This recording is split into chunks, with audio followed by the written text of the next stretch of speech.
I'd like to call the meeting to order. If we could all stand for the pledge.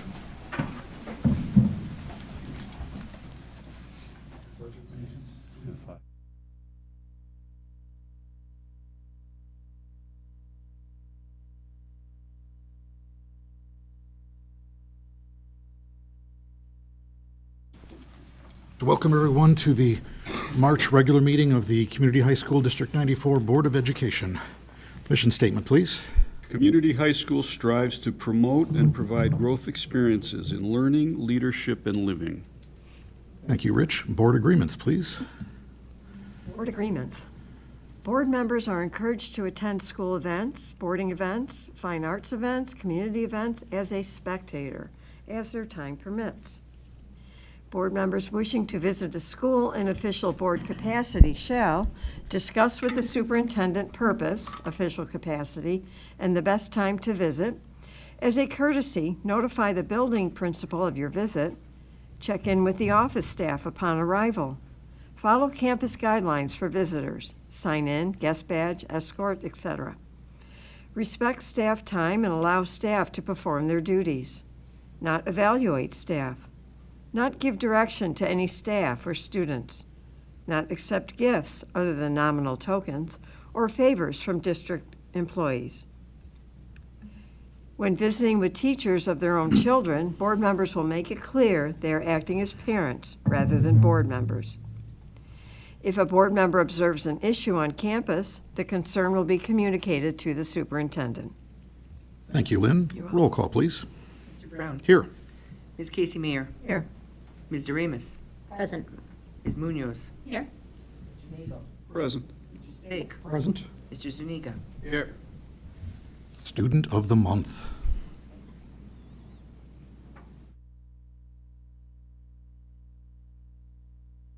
Diana Sanchez, Student of the Month for February.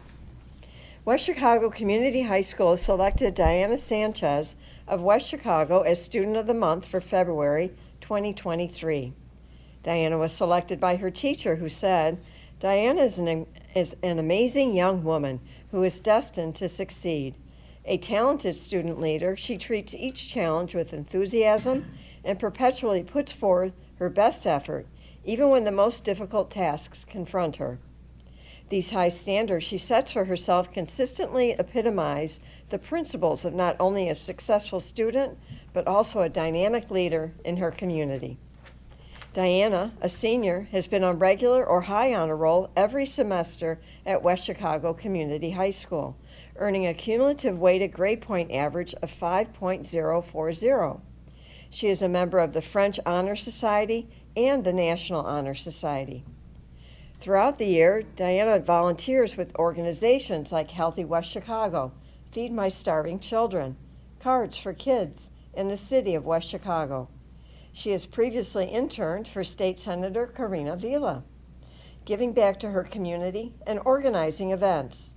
Diana currently works part-time at the DuPage Children's Museum in Naperville, where she enjoys implementing the early learning stages of science, technology, engineering, art, and mathematics. "My favorite high school memory has to be one that just happened," said Diana.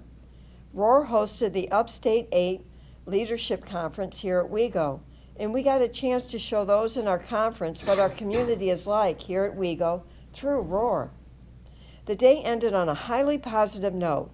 Majority of students and adults approached me and were expressing how much of an impact Roar has made on them and how this is an important moment because now students, who are typically in rival schools for WeGo, get a chance to realize that there are actual people behind the competition. Overall, it was a great moment to be in when seeing leaders come together and become friends. Diana has this advice for future Wildcats. Don't be intimidated by a challenge. Be confident in your work and words, because at the end of the day, you are your biggest supporter. Never back down from a challenge. Instead, overcome it by being your true, confident self.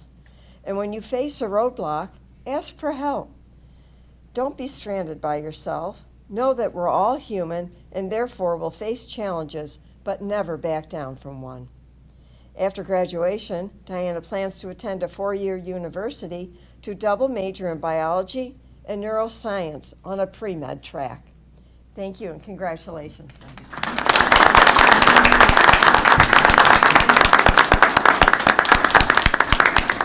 Well done, Diana. And now, good news of the district. We have 3 Wildcats bring home 4 medals in the IHSA state finals.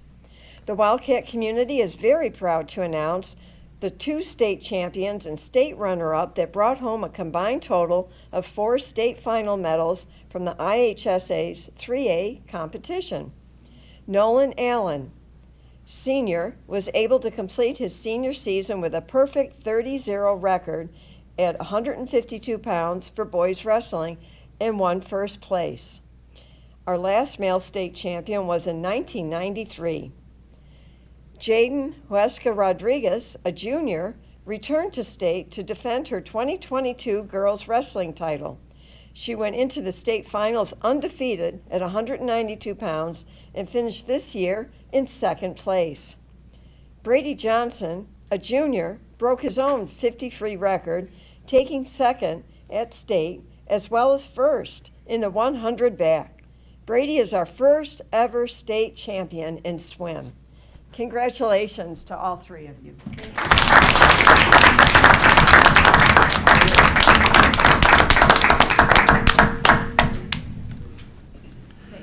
Well done, Nolan, Jaden, and Brady. Congratulations to all of you.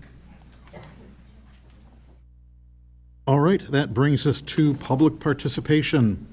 This is the portion of our meeting where any member of the public can address the Board of Education on any topic. We welcome your comments and will carefully listen to your concerns. We will not be able to engage in a dialogue during public participation, but when appropriate, we will direct the administration to follow up. Presentations are limited to no more than 5 minutes per person, with a total time limit of 30 minutes for public participation. Personal charges or complaints against individual employees, volunteers, or students of the district should not be initiated during public comment. If anyone currently present wishes to make public comment and hasn't already done so, please fill out one of the comment forms in the back of the room and hand it to someone seated at the table. And at this point, we appear to have no public comment for the evening. So that brings us to reports and information. Superintendent's report. Good evening. For tonight, several items to share with the board. First one is about FOIA requests. The district received 2 FOIA requests since the last meeting. First FOIA request is from Cheryl Moore for the competitive quotation that were obtained prior to selecting Sumar Masonry to complete the $49,300 project in June or July 2022. The second FOIA request is from Smart Procure for any and all purchasing records from December 15th, 2022 to the current. A second item wanted to share with the board is in regards to the Winfield TIF. I sent the board an email from our attorney regarding the Winfield TIF. And for that item, I will be moving forward and letting our attorneys know that I'll be the signatory once the document is received, and obviously update the board if more information comes forward about that. The third is about the enrollment study. Later in the agenda, there is an action item for the district to approve a contract with Dr. Charles Coffrin to conduct an enrollment study. It has been a while since the enrollment study was last done here in the district, and now is the right time to conduct a study in light of changes in the community coming out of COVID, and then in light of the results from the study that was conducted at District 33. As I shared in my update to the board, I asked if Districts 25 or 34 would like to also participate in an enrollment study with us, and District 25 indicated that they would like to do so. So that concludes my report. Thank you, Moses. Director of Business Services. Thank you. Just an update for summer construction. As you may recall from a couple of months ago, we were notified that Integral subcontractor Mechanical Concepts were closing their doors, and that would cause some issues for us to work out. The first issue were the air handlers being stored at an off-site location in Addison. Integral has taken over the payments for that off-site location, so this issue has been taken care of. The second issue was replacing Mechanical Concepts. Integral has since hired the lead supervisor from Mechanical Concepts, creating their own division for this work. So the second issue has also been taken care of. The third issue was the equipment being stored at Mechanical Concepts warehouse. This is an ongoing issue with lawyers now involved. We have a meeting set up with them the week after spring break to discuss our plan, to come up with the backup plan if needed. One piece of equipment being stored at their warehouse are the curbs for the air handlers, which help to ensure the air handlers sit nicely in the holes of the roof. The replacement of these curbs would cost around $6,000, and as a backup plan, could be quickly produced. The other equipment held at the Mechanical Concepts warehouse include the exhaust fans, which can wait until whenever they become available. We'll keep the board updated on our plan as we get closer to summer. Rich, you might want to mark your calendar. On April 3rd, Pringle Robotics will be here dropping off and setting up the pilot program for the new automated cleaner. So we'll update the board at the April board meeting on how things are going. Will it be running for a demonstration that night? Maybe. That would be a nice demonstration. Yeah, we might be able to make that happen, Bob. We'll go up and down the ball just to do the rug in here. Yeah, for sure. For the last item, I want to circle back for the cashier discussion. Julie and I have worked on gathering more information for the board, which the board has received already. However, Julie will be addressing that in her report so we can discuss that further and provide information to a couple of questions we received in the past week when she gets to her report. And that concludes my report. Thank you, Dan. And speaking of Julie, the Human Services Report. Good evening. Every 5 years, the ROE conducts a comprehensive compliance review with school districts covering 5 components: students, staff personnel, policy governance, health, life, safety, and instructional programs. Using an online system, we were able to upload around 85% of the evidence in advance, which the auditors reviewed and approved. And then on March 15th, they visited District 94 in person to conduct a meeting with Dr. Cheng and myself and review confidential records and facilities. Although it typically takes a whole day, they were able to complete the review in less than 2 hours. We are now at 99% completion, and will submit the last few pieces of evidence related to a few assorted upcoming scheduled trainings and meetings before the deadline of June 1st. I do want to thank the DuPage ROE auditors, Fred Mundinger, Aaron Bacon, John Patterson, for their wonderful collaboration and feedback over the past several months. They have really been tremendous to work with. Next, one of the roles of the Joint Para Evaluation Committee is to regularly revise the Certified Staff Evaluation Plan. When this committee met on November 29th, we recognized that both the ISB licensed staff and administration are very pleased with the actual substance of the evaluation process and therefore did not want to make any major substantive changes to the plan. However, we did identify a need for revisions to streamline the document, eliminate redundancies and contradictions, and reflect a shift to the digital evaluation platform Evaluwise that we have now used since 2020. The revised document was shared with the committee in advance of the meeting on March 15th.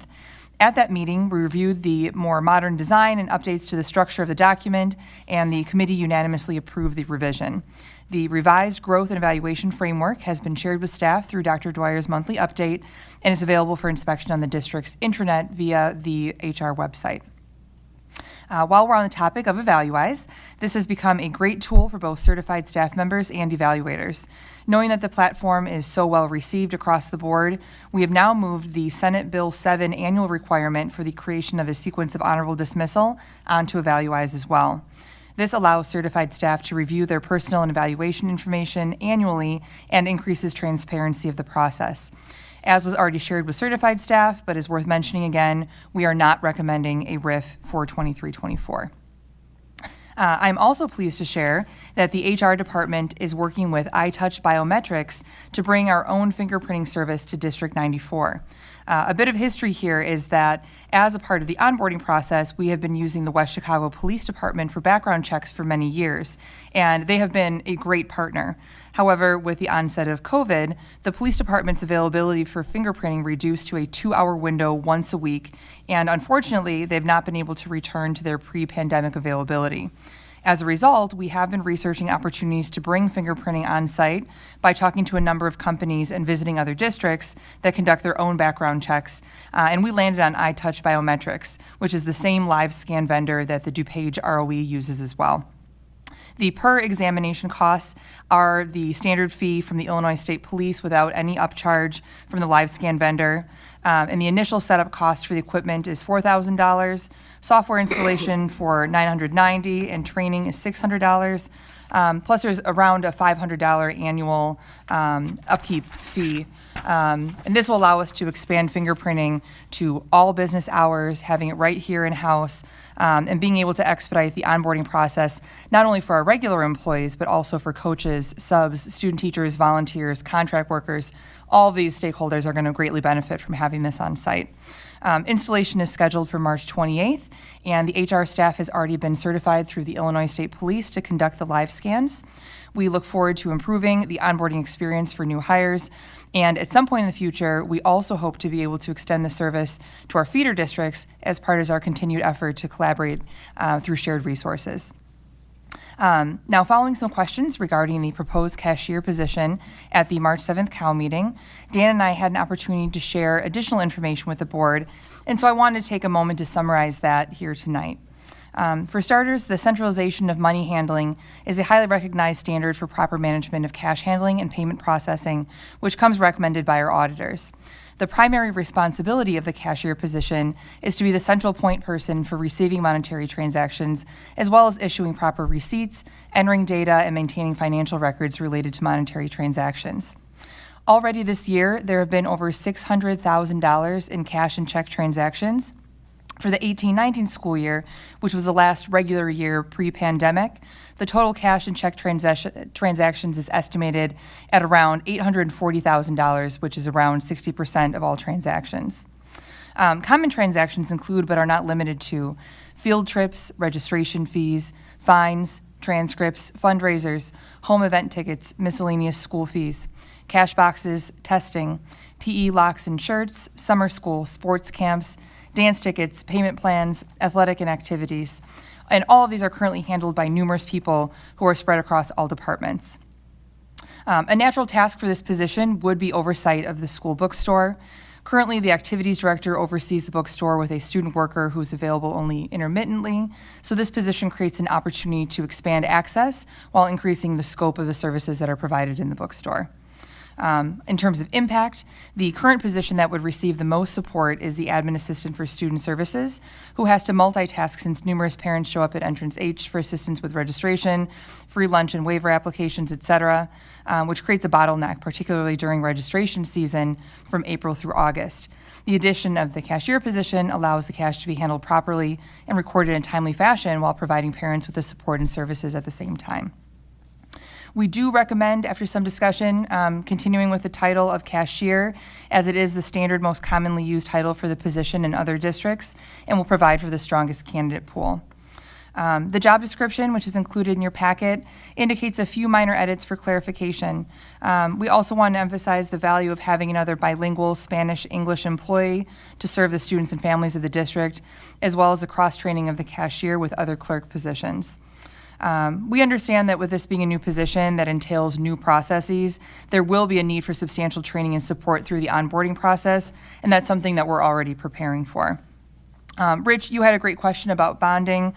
We had an opportunity to look into it and found that they are fully covered under our insurance policies, and as such, they would not need to have a separate treasurer's bond. We will have an opportunity to discuss further when we get to this action item under new business, or we can, of course, just address any questions at the end of this report. Also in your packet, you will find the staffing requests for the 23-24 school year. Starting with ISB licensed staff, we are recommending the addition of 1.7 overall FTE.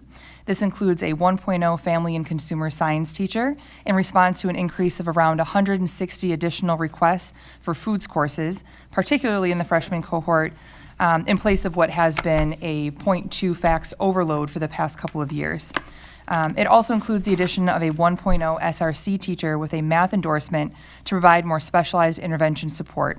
This position will be funded through the redistribution of grant funding by dissolving 2 program assistant positions in SRC, and those program assistant positions include 1 vacancy and 1 upcoming retirement, so it's not the displacement of actual people. You'll also note that there is an additional 0.4 FTE in ESL through the sharing of FTE with the English and World Languages departments.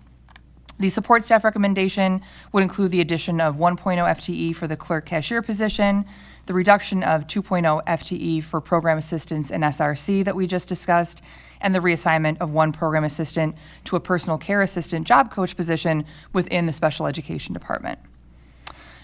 Next, we are currently preparing for open enrollment, which will take place between May 8th and May 26th, 2023. Dan and I attended the final renewal meeting with the EBC on Thursday, and for reference, at table you will find the handout that Gallagher provided us, which includes our final renewal rates for the next fiscal year across our life, medical, and dental plans. Our final rates ended up close to the anticipated rates at an increase of 11.4% for PPO, 6.5% for HMO, 2.6% for dental, and no change for long-term disability and voluntary life. We are already working closely with our EBC reps to plan educational opportunities for staff members, both before and during the open enrollment period, to help them make the best decisions for themselves and their families.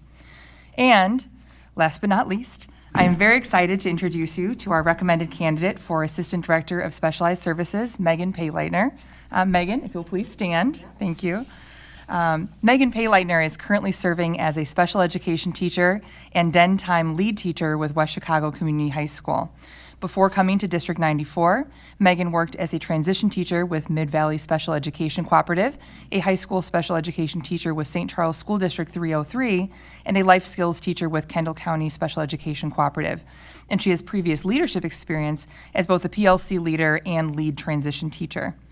Megan is most proud of starting a transition program from scratch through collaboration, flexibility, and dedication to providing families and students with quality education that supports their future, as well as the parent coffee houses she initiated that connected families and students of the transition program to services beyond the school to support their future as well. She is most excited about the opportunity to work with the staff, students, and families of the DLP and transition programs, and using her knowledge to help support and further develop the amazing programs we have in place. Megan has described this as her dream job, and it is a dream come true for us to welcome her to the administrative team with District 94 as well. Thank you, Megan. And this concludes my report. Thank you, Julie. Principal's report. Thank you. I first want to give one more congratulatory wish to our state medal winners and state champions.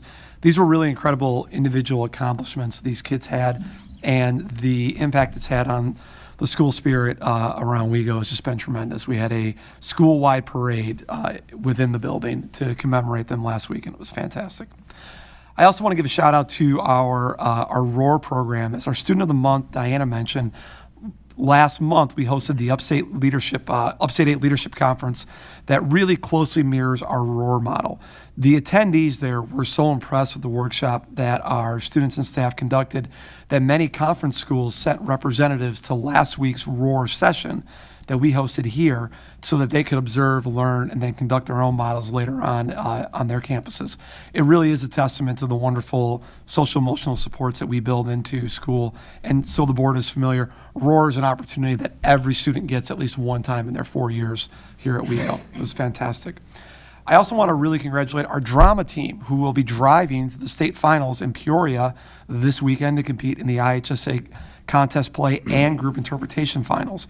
Both teams took second place at the sectional last week at Lake Park, and this is the first time in over a decade both teams have qualified for the state finals. So we're very excited to see how they do this weekend. I also want to update the Board of Education regarding our special partnership with COD this year. Earlier today, in fact in this very room, we completed our second round of on-campus placement testing for seniors planning or possibly planning to attend COD. Typically, placement testing happens at COD at times that they're available that they set up. And at times, it can really be a barrier to a student getting enrolled or being properly placed in credit-bearing courses there. So with our partnership, we've made it easier for our kids by bringing the testing on campus to them. And really a big thank you goes out not just to our Student Services Department who organized it here, but the COD and WeGo Tech departments. Because there is a really specific security system on the testing platform, we had to borrow 40 laptops from COD that have that security system, bring them here, network them, get them all set up, administer to our kids, and then send them back to COD. And our tech team was fantastic working together to make that seamless for our kids. And we had hundreds of kids tested over the past 2 weeks, which was great. I also want to let the board know that we continue to enhance our articulation process with our feeder schools. Later this week, a new first-of-its-kind mailing is going to be going out to our soon-to-be freshmen. This mailing has individualized PSAT scores, summer reading and math opportunities, as well as how to get involved in extracurricular activities. It's just one more road mark that we want to place along the way as students transition from 8th grade into high school. And we have also scheduled to host all 3 of our feeders for their step-up days starting next month and concluding in mid-May. 3 weeks ago, on February 28th, our Student Services Department stayed late to conduct our second attendance night of the school year. And this evening, our counselors, deans, social workers, and dean's assistants and specialists stay after hours to make phone calls and reach out to families who are easier to reach after business hours. It was a very successful night, and we made contact with over 150 families who we wanted to talk with, and were able, for many of them, to help schedule parent-teacher conferences for later this week. Which leads me to, as a reminder, we'll host our second parent-teacher conference of the year coming up here soon. It's a great evening as well as day event, and is a great opportunity to connect with the community. Also, as a reminder regarding our engagement with the community, we will host our second parent-teacher advisory meeting of the year on April 5th. This meeting brings together staff, students, parents, and administrators to discuss procedural changes and to make any possible policy recommendations to the Board of Education. The meeting will take place at 7 p.m. and is open to the public as well as live streamed. Finally, I want to take a moment just to update the board on a topic that we discussed at the March Committee of the Whole meeting. The idea of a student representative was brought up. So based on that conversation with the board, I was able to engage with the senior, junior, and sophomore students that I meet regularly with as part of the Principal's Student Advisory Council to gather their input. I presented the groups with 2 options, one being a set, interviewed, selected individual who would represent the school at every board meeting. The other option being a rotation of different students to each of the board meetings so that one selected student would serve, and it would be a different student each time. The students nearly unanimously, all of them that I talked to, endorsed the idea of the second option of a rotation. One junior Wildcat, I thought, stated it very eloquently when he said, one student is not going to be able to accurately represent the student body because everyone's experiences are different, whereas a rotating selection of students would offer more, not only to what the board is discussing, but it also better represents all of the students at WeGo. So based on that student feedback I was able to garner, as well as the dialogue with the board 2 weeks ago, I would like to begin working on a tentative rotation schedule of the student groups so that we can have a different student representing the student body at each regular board meeting beginning next school year, still assuming that aligns with the sentiments and the vision that I think the board made very clear 2 weeks ago.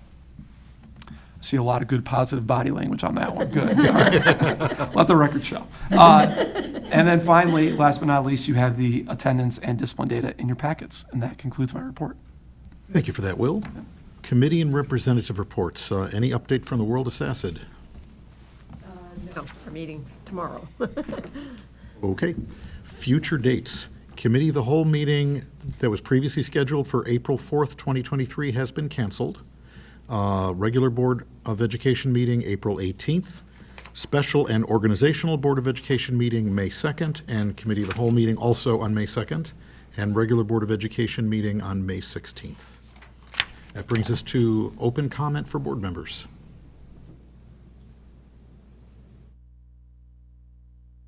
Hearing none, that brings us to future issues. Any future issues anybody wants to bring up for future attention? Hearing none, that brings us to consent agenda. Does anybody wish to remove any item from the consent agenda for separate action? All right, hearing none, the recommended motion is to approve the consent agenda, which includes approval of the minutes from the regular Board of Education meeting from February 21st, 2023, and the regular Board of Education closed session meeting minutes from February 21st, 2023, the Committee of the Whole open session meeting minutes from March 7th, 2023, the Committee of the Whole closed session meeting minutes from March 7th, 2023. It also includes approval of the financials as presented in the agenda, the renewal of the Illinois High School Association membership, the Ombudsman contract renewal, the superintendent vacation, and the personnel report as presented. So moved. Second. Roll call, please. Ms. Casey Mayer. Aye. Mr. Ramus. Aye. Ms. Munoz. Mr. Nagel. Aye. Mr. Saik. Aye. Mr. Zuniga. Aye. Mr. Brown. Aye. Okay, there being no old business, we go to new business. Staffing recommendations for the 2023 to 2024 school year. The recommended motion is that the Board of Education approve the staffing requests for the 2023 to 2024 school year as presented in the packet. Second. Any discussion? Roll call, please. Mr. Zuniga. Aye. Mr. Brown. Aye. Ms. Casey Mayer. Aye. Ms. Doremus. Aye. Ms. Munoz. Mr. Nagel. Mr. Saik. Aye. All right, that brings us to cashier position proposal. The recommended motion is that the Board of Education approve the addition of a clerk cashier position to the support staff bargaining unit effective immediately. So moved. Second. Go ahead. Is there any discussion? I have a question. The cafeteria transactions, is that done separate from what the cashier would be doing? Yes, Is that's handled by our? That's handled by food Quest. service? West, correct. Any other questions or discussion? Roll call, please. Ms. Doremus. Aye. Ms. Munoz. Nay. Mr. Nagel. Aye. Mr. Saik. Aye. Mr. Zuniga. Aye. Mr. Brown. Aye. Ms. Casey Mayer. Aye. All right, that brings us to administrator and confidential staff compensation increases for 2023 to 2024. The recommended motions that the Board of Education approve the increases for confidential staff and administration for the 2023 to 2024 school year as presented. Second. Any discussion? Roll call, please. Ms. Munoz. Mr. Nagel. Aye. Mr. Saik. Aye. Mr. Zuniga. Aye. Mr. Brown. Aye. Ms. Casey Mayer. Aye. Ms. Doremus. Aye. Okay, moving along, that brings us to Sunrise Transportation Extension. The recommended motion is that the Board of Education approve the Sunrise Transportation Extension for the 2023 to 2024 school year. So moved. Any discussion? Roll call, please. Mr. Nagel. Aye. Mr. Saik. Aye. Mr. Zuniga. Aye. Mr. Brown. Aye. Ms. Casey Mayer. Aye. Ms. Doremus. Aye. Ms. Munoz. Aye. All right, motion passes. That brings us to 2023 to 2024 student fees. Recommended motion, the Board of Education approve the student fee schedule as presented for the 2023 to 2024 school year. So moved. Second. Any discussion? Roll call, please. Mr. Saik. Aye. Mr. Zuniga. Aye. Mr. Brown. Aye. Ms. Casey Mayer. Aye. Ms. Doremus. Aye. Ms. Munoz. Aye. Aye. All right, the motion passes. That brings us to enrollment study proposal. The recommended motion is that the Board of Education approve the letter of agreement as presented for an enrollment study from Dr. Charles Coffrin in the amount of $20,000. So moved. Second. Is there any discussion? I just have a question. Does this get shared, the cost gets shared with 25? Is that how it works out? Yeah, we're going to split the difference.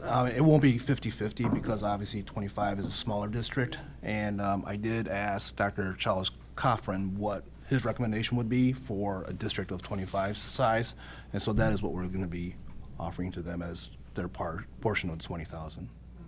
And he's in Missouri, right? Correct. Okay. Do they not have local people? I'm just curious. Yeah, well, first of all, like a lot of these people can gather the data remotely. So this is all done through sending information and they can gather on whatever available on the public website. But he is very accessible through email and a lot of it is done just through his computations and his software. So there isn't a need to be on site per se. Because a lot of it's just transmitted through data, through email. Thank you, I appreciate that. And when do we expect the results of the study? So about 3 months is what he said. Yeah, You have an IGA with 25, or just an agreement between Just an the agreement. superintendents? Yeah.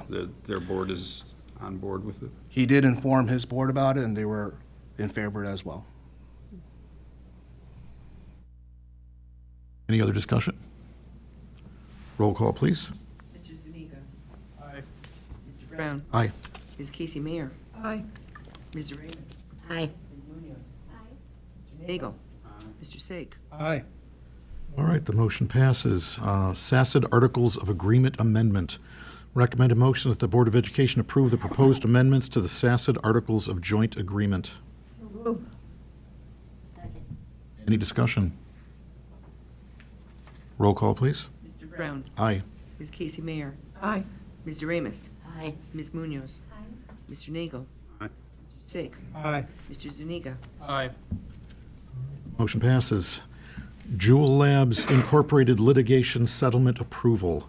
The recommended motion is the Board of Education approve the settlement in the Jewel Labs, Inc. Marketing, Sales Practices, and Products Liability Litigation, MDL number 2913 and JCCP number 5052, as presented, and authorize execution of the government entity release of all claims and other settlements-related documents by the Board of Education President. Second. Is there any discussion? What are intentions for the settlement money? Where is that going to be used? We need to talk about that, just to figure out what's the best use of that. Obviously, it would be appropriate for something related to vaping. As a reminder, it is in 5 installments, so we don't get that all at once. But talk about it at the building level. Any further discussion? Roll call, please. Ms. Casey Mayer. Aye. Mr. Ramos. Aye. Mr. Sake. Aye. Mr. Zuniga. Aye. Mr. Brown. Aye. All right, motion passes. And finally, Intergovernmental Agreement for Mutual Assistance, Do Smart approval. Recommended motion that the Board of Education approve the Intergovernmental Cooperation Agreement for Mutual Assistance in Response to Crisis in the Public Schools of DuPage County, Illinois, as presented. Second. Any discussion? Roll call, please. Mr. Ramos. Ms. Munoz. Aye. Mr. Nagel. Mr. Sake. Aye. Mr. Zuniga. Aye. Mr. Brown. Aye. Ms. Casey Mayer. Aye. All right, the motion passes. That completes our open session material for tonight. We will be going into executive session for purposes of the appointment, employment, compensation, discipline, performance, or dismissal of specific employees. And there will be no action taken after executive session. Is there a motion? So moved. Second. Roll call, please. Ms. Munoz. Aye. Mr. Nagel. Mr. Sake. Aye. Mr. Zuniga. Aye.